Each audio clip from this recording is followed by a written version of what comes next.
ready to go?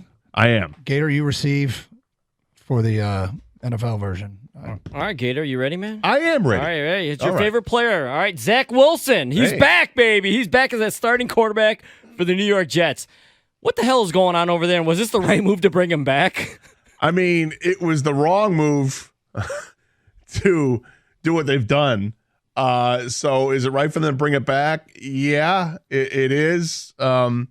He's their best option. I mean, that's what it is, flatly. He's the best option. It's amazing that they didn't see this in practice when you compare him to Tim Boyle or Trevor Siemian. I mean, it's ridiculous. This situation out there is just laughable at this point. I mean, is Aaron Rodgers really going to come back?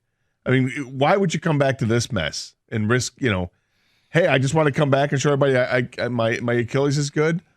Wait till next year, dude. This team is in trouble. But, yeah, it makes all the sense in the world to go back to Zach Wilson. None of this matters. Once Aaron Rodgers got hurt, seriously, everything that's happened since the fourth play of the season, none of it matters. Wilson's not part of the future. Trevor Siemian isn't the answer. Brent Rippon isn't the answer. They went all in for Aaron Rodgers, and they have to play the games because they were scheduled.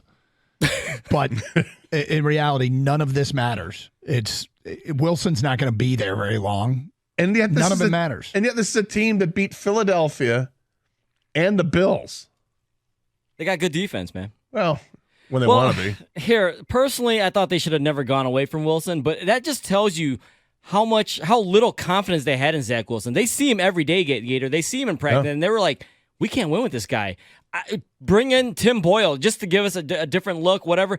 Obviously, Tim Boyle was not the answer. That guy's worse than Zach Wilson, so they had to bring back Zach Wilson. And for Zach Wilson, it may not matter for the Jets, Doug, you're right, but for Zach Wilson, you want to be in this league, you need to start working on things and getting better to prove that you at least can be a backup. Well, and they did get a couple linemen back, which should, in theory, help them out, but they didn't let Zach Wilson play in the game where they had the fresh line. All right, recently Roger Goodell just said he's convinced the NFL will become a global sport in 5 to 10 years. Sorry, Gator.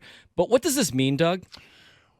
Well, they're probably going to Brazil or Spain next year, but I will make a shoot-the-boot guarantee.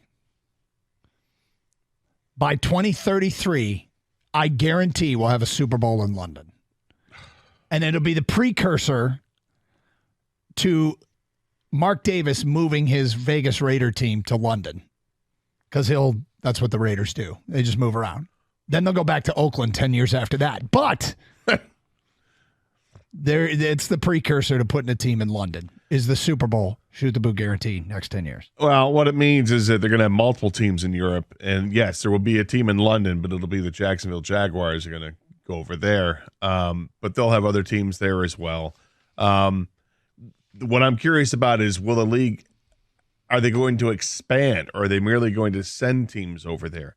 I think that they're going to do both, frankly, and I think we're going to have multiple teams within the next 10 years, multiple teams playing in Europe. You're going to have Germany and England and perhaps Spain. So I'm going to push back on actually having a team internationally. I don't think they're going to have a team internationally. I think what he means by global is, you were right on one thing, Doug. They're definitely having a Super Bowl overseas, whether it's London, any Germany, whether it's South America, they're going to have an international Super Bowl. That's happening.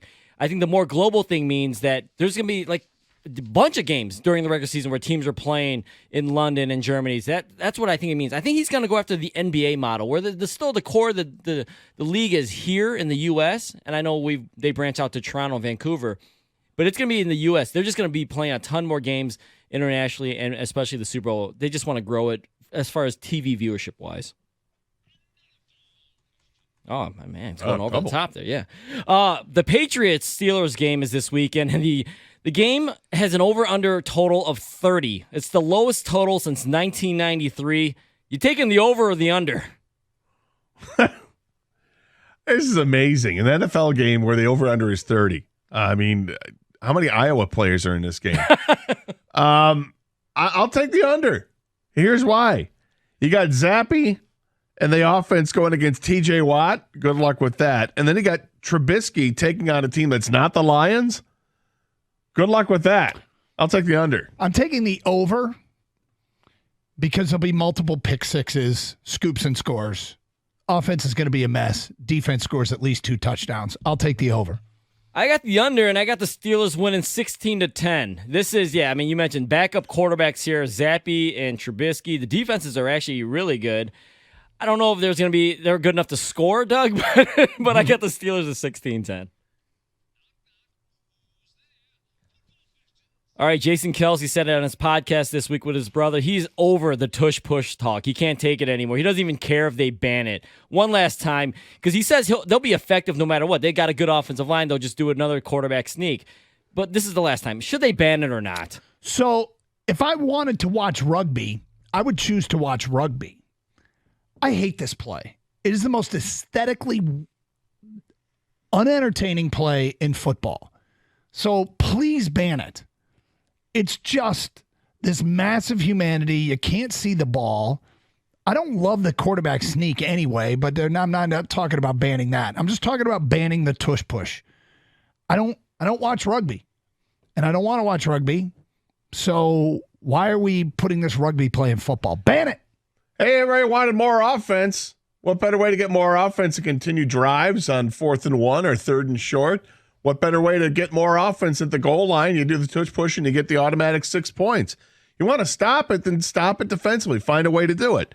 Now, if you were to ban it, then you better ban the lineman from moving downfield when some runner has kind of stalled his run and they get to hit him from behind. Then you got to outlaw that as well. But no, leave it in. Who cares? It's fine.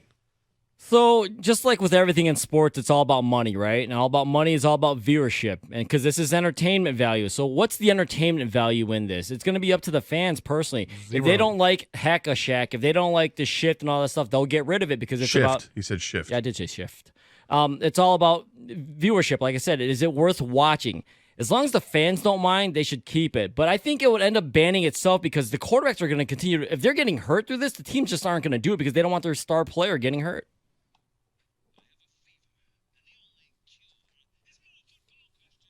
All right, a lot of backup quarterbacks are playing right now talking about injuries. Which one of these backup quarterbacks will actually lead his team to the playoffs? This was it was tough for me. It came down to 2 quarterbacks. But I'm going to go with Joe Flacco in Cleveland. The old man still has it as a game manager. He knows the game, all right? He's not going to do anything stupid and put his team in jeopardy. He'll just throw it away. He didn't complete a high percentage of passes because, hey, man, I just got here. Let me figure it out. But while I'm here, I'm not going to do something stupid. He's got a cannon that still fires. The schedule is very favorable for Cleveland. Plus, the Browns' defense is for real. And it's kind of similar to what those Baltimore teams were like, which he won a Super Bowl with. So I think it's Joe Flacco with Cleveland. Do I have to choose a backup quarterback that's already starting? Well, you're predicting a future here? Well, so I'm going to go with Mike White in Miami. Oh, God. Come on, dog.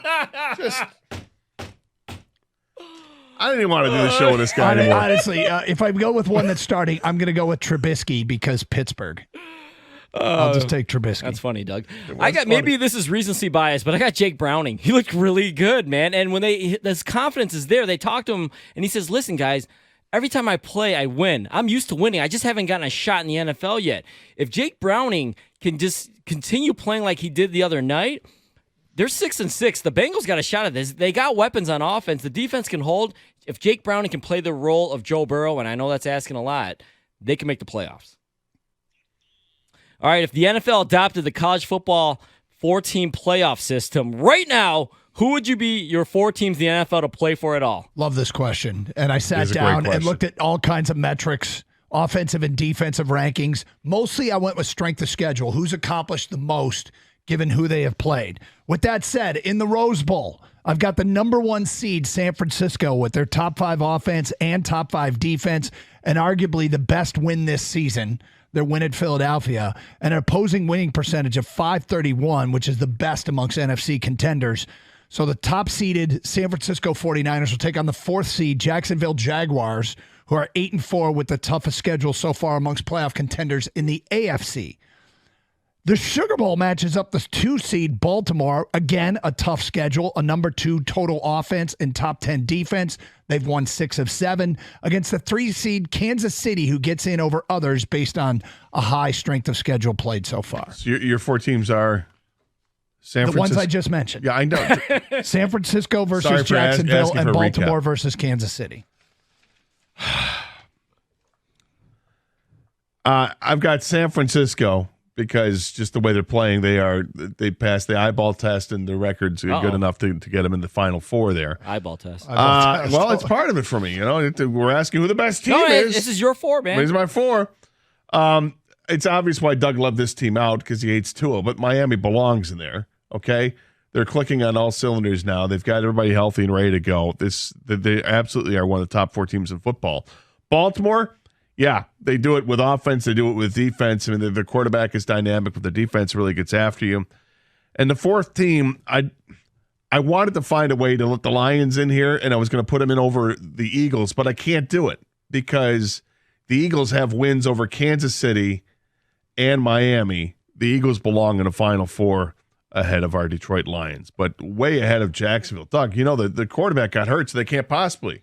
It's Doug's 4, man. I mean, but they can't. The quarterback's hurt. He can't possibly put a team with a quarterback who's hurt in the playoff. Right. So my 1 seed is the San Francisco 49ers. My 2 seed is the Philadelphia Eagles. My 3 seed is the Baltimore Ravens, and my 4 seed is the Florida State Seminoles. Nice. They finally get in for a chance to play, boys. They deserve it. They're undefeated. They need the opportunity. But if you're being serious, my 4th team would be the Chiefs. There you go. Close enough to the Seminoles. Right? That concludes the Y9 Omaha 4 down around the league blitz thingy.